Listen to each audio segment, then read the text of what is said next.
Okay, so good morning again, and I appreciate you all being here. Uh, I get nervous because I don't want to, I don't know, let you down or not be ready. But I really love this because I wind up engaging with stuff that I don't think I would otherwise engage in, and these spiritual exercises are coming to mean more and more. And we're going to do just like the big book. We're going to wander. We're not necessarily going to go through it directly as it's set out. And I will be using these. We're using a couple of books. The one that probably would be the most helpful to you right now is this one. And I sent the title and the author in an email previously. I don't know whether if any of you haven't got it, let me know.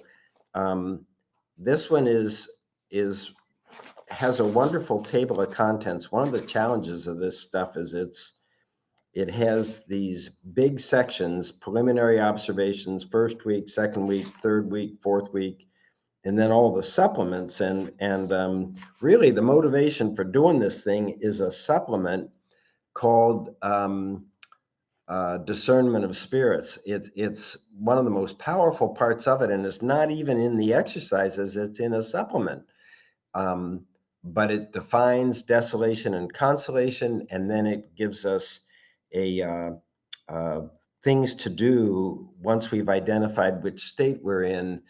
And everything it tells us to do is stuff we're already doing in Alcoholics Anonymous. This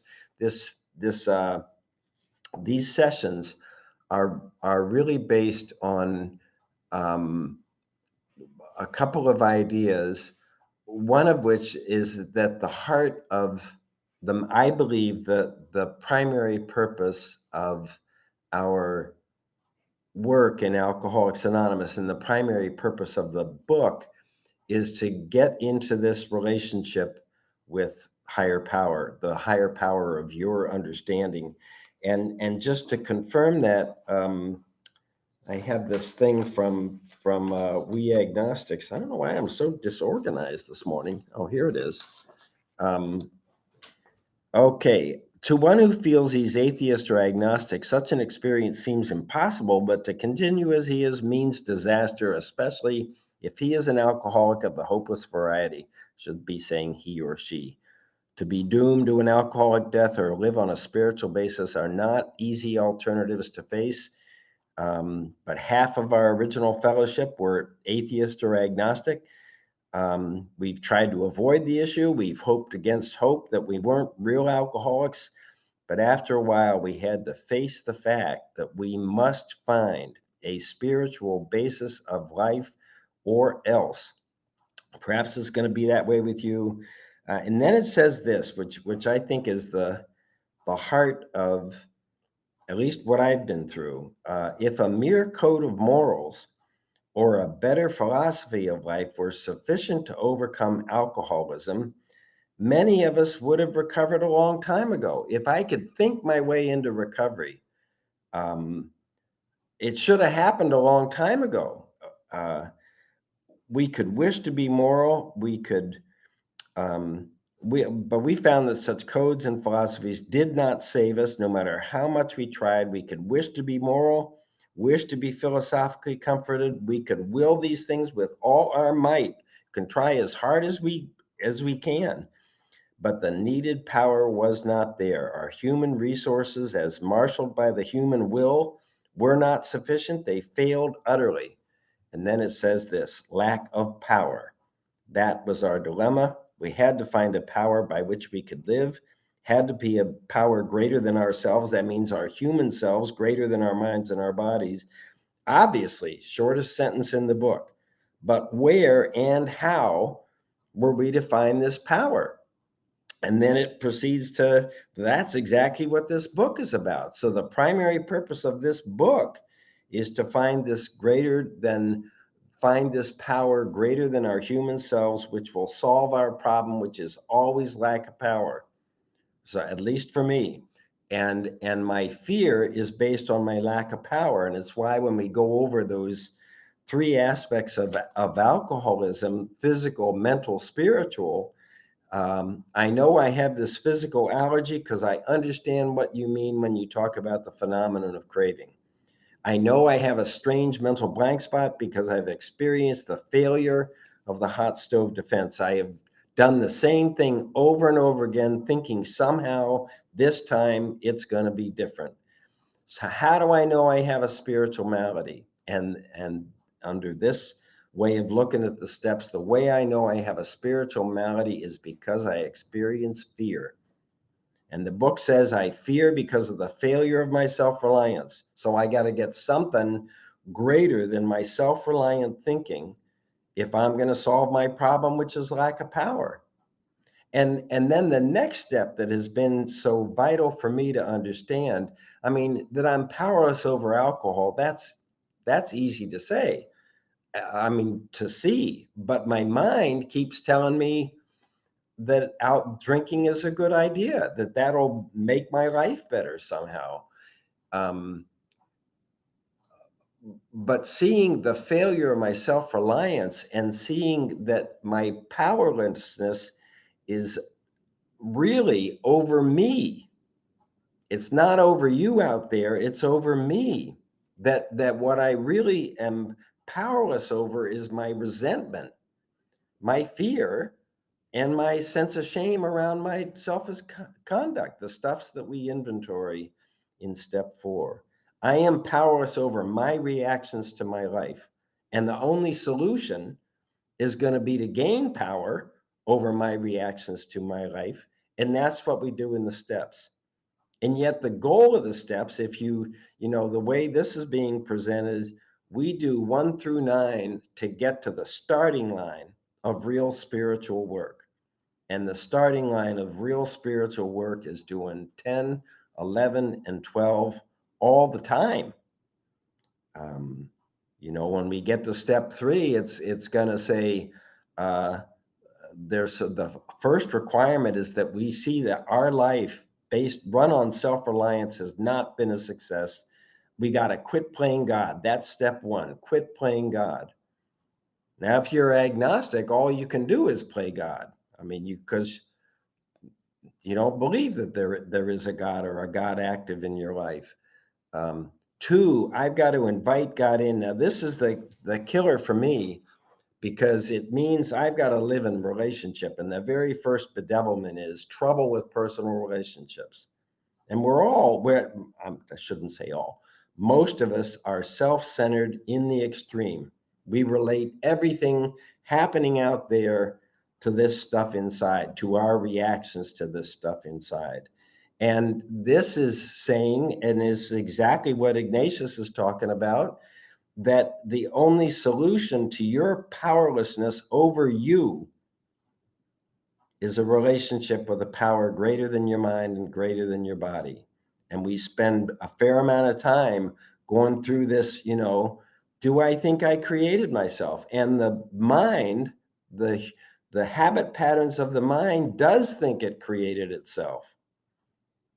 And it's why when you say that, you talk about the failure of self-reliance, I did not admit the failure of my self-reliance till I'm 9 years sober and going down into this deep and dark depression and wondering what's up. I've worked as hard at this thing as anybody I'm aware of.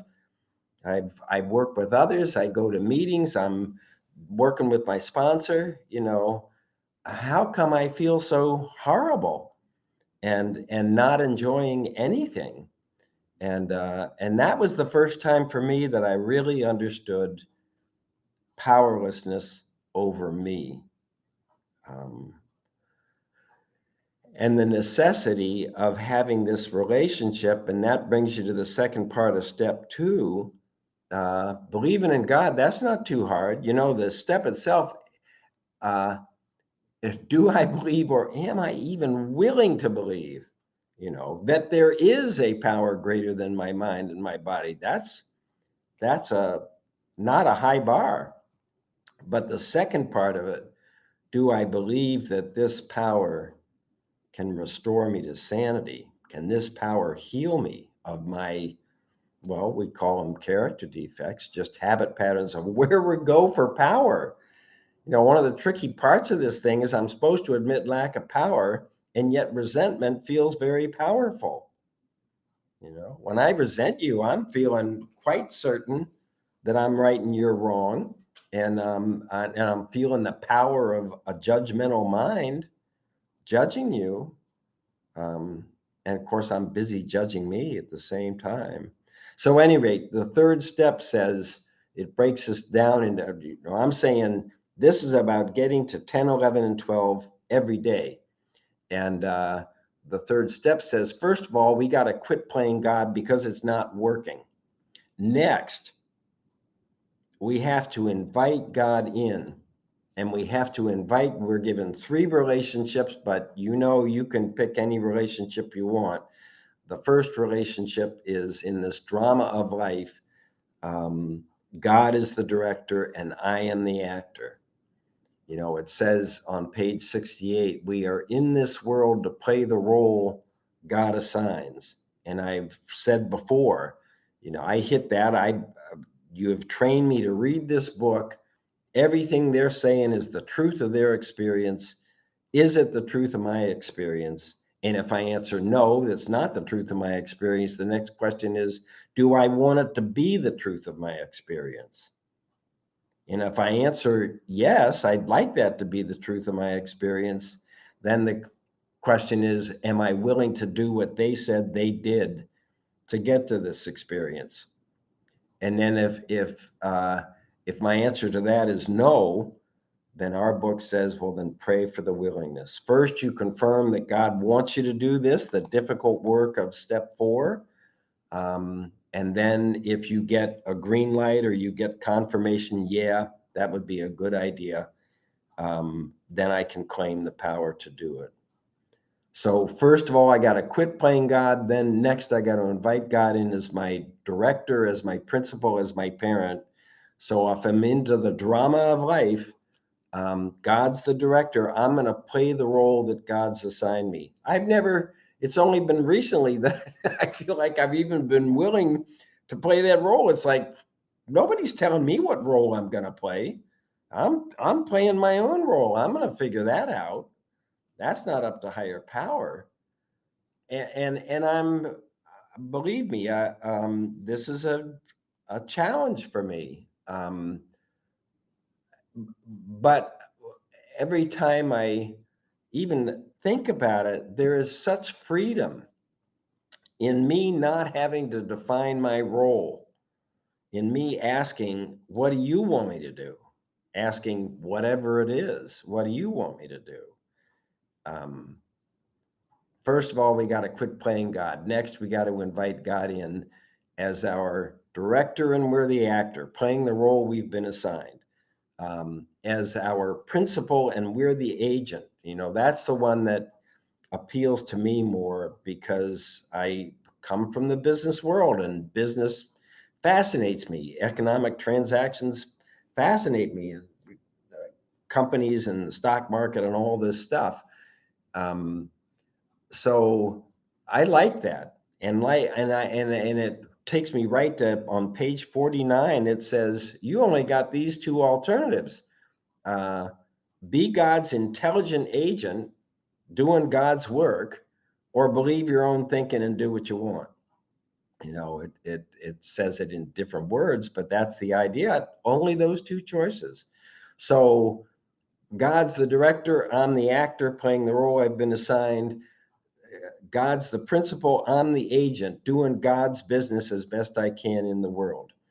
Um, or the third one is God's the parent and I'm the child. Um, and I love that one because I always wanted better parents than I had.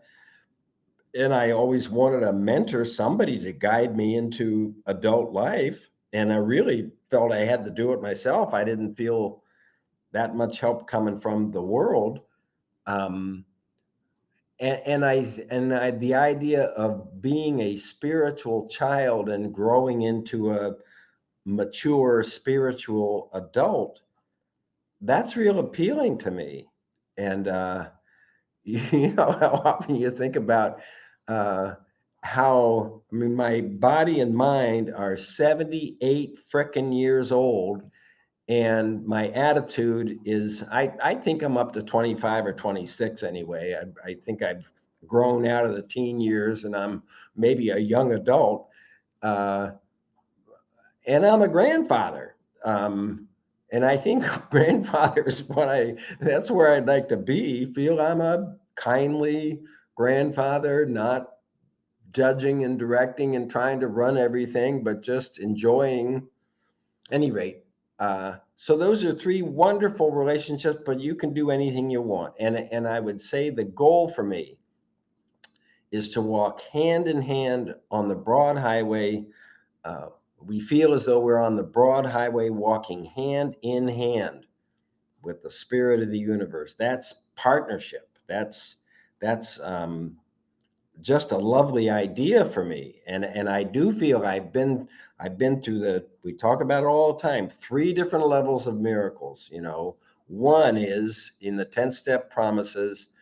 um, I'm not thinking about drinking anymore. After that's all I thought about for whatever, drinking or using. um, I'm not thinking about it anymore, and I recognize I did not pull that off. I did not have that. Had the problem has been removed. That's the miracle of it. It just happens automatically. Um, Second level of miracle is in we agnostics. We feel that our awareness of the presence of God is the most important fact of our lives. I feel that today. Um, that is, it means that this relationship is the most important fact of my life. That's a huge shift for me. Um, and finally, in the fifth step promises, we feel it. So, at any rate, that's what I want out of this relationship. Whether God is my parent or my principal or um, my director. So, first of all, quit playing God. Next, invite God in. And then third is do as directed. It's in the third step promises. If I will keep close to my employer and do as my employer directs me to do, I'll get everything I need. Um, so, okay. So, the spiritual exercises. So, under this new format we're doing, I'm stopping around 9, and we can have open discussion on how you're reacting to this stuff until 9:30ish, whenever we stop. And I'm trying to give everybody a chance to say something. The spiritual exercises. So, uh, as you may remember, since they were first published in the 1500s, there have been some 5,000 editions of this work put out there, and that equates to one a month.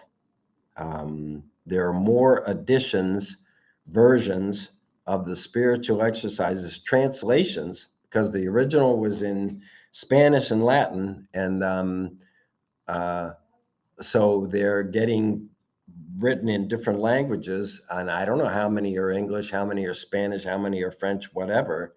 But these are all being translated from his original words. And I can tell you that if you get into them, his sentence structure is impossible, and very difficult. And the exercises themselves are can be pretty obscure. And so what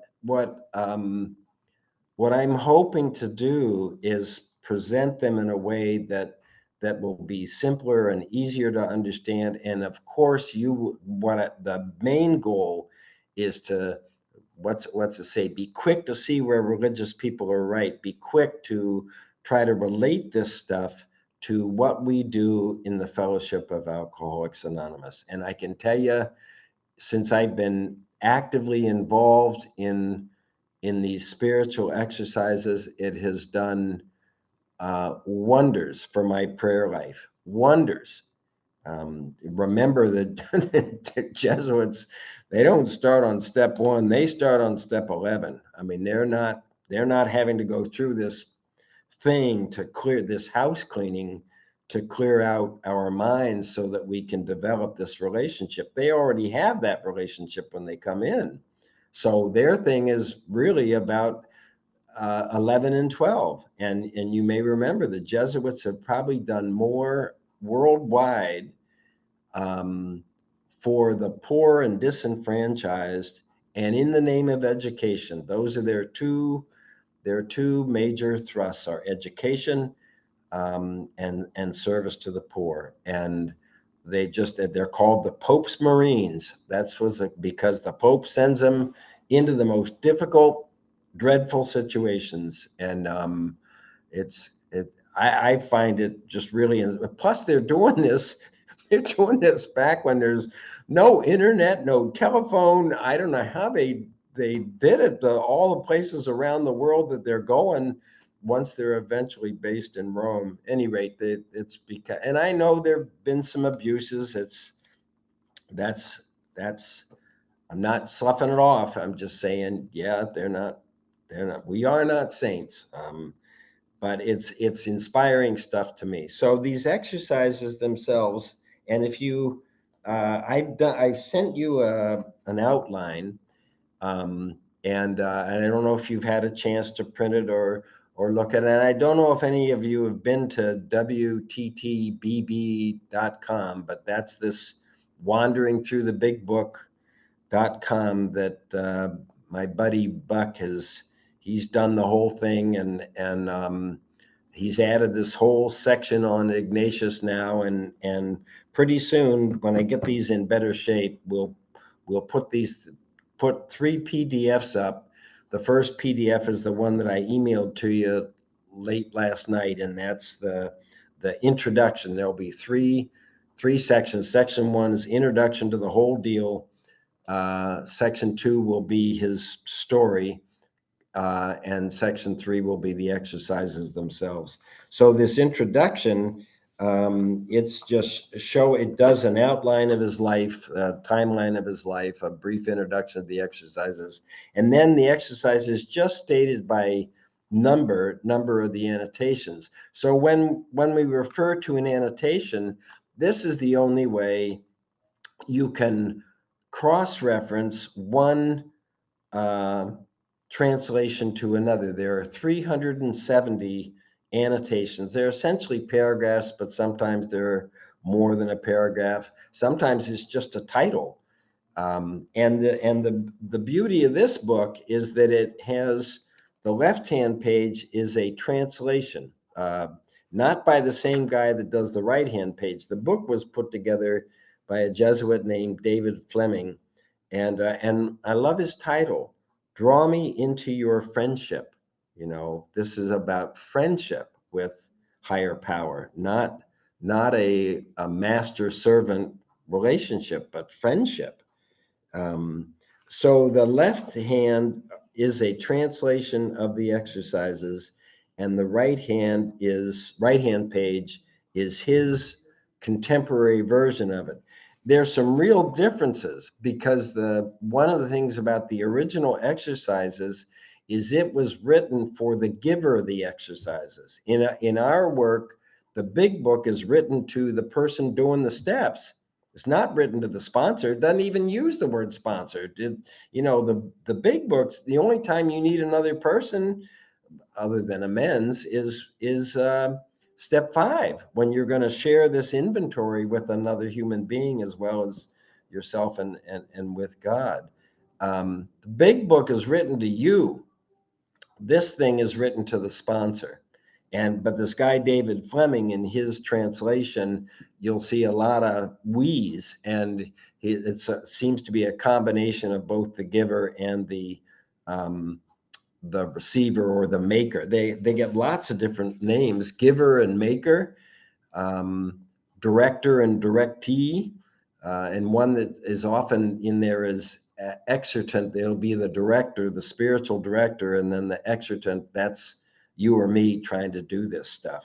So there are I don't know how many sections, 6 sections of the spiritual exercises. The first is called preliminary observations, um, and there are 22 of them, and they're just notes to the director again, um, before you get to exercise number one. Then you have these 4 weeks: first week, second week, third week, fourth week, and they are different. They have different focuses.